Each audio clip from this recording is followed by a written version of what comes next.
Légèrement à gauche, de l'autre côté de la rue, vous apercevez la façade de l'ancien hôpital Saint-Jacques et l'emplacement de l'ancienne porte de Béziers.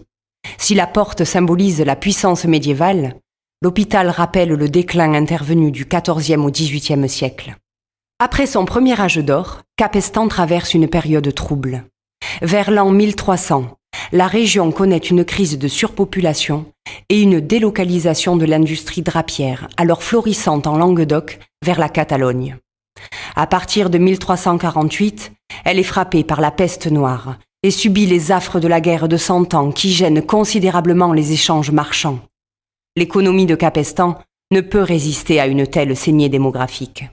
Aggravant les choses, l'Aude entre en crue à plusieurs reprises entre 1306 et 1345.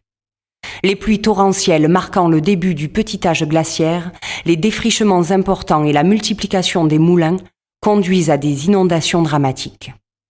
En 1344, l'Aude change de cours et rejoint le Gros de Vendre, au nord du massif de la Clappe. L'étang de Capestan se trouve coupé de la mer, les salines ne fonctionnent plus, la richesse disparaît, en même temps que le sel.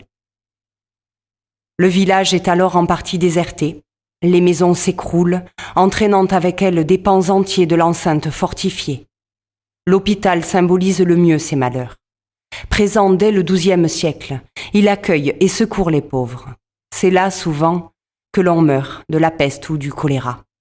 Capestan prend des allures de village tombeau.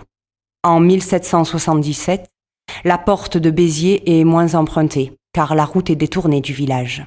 Capestan a perdu toute influence et tout rôle commercial.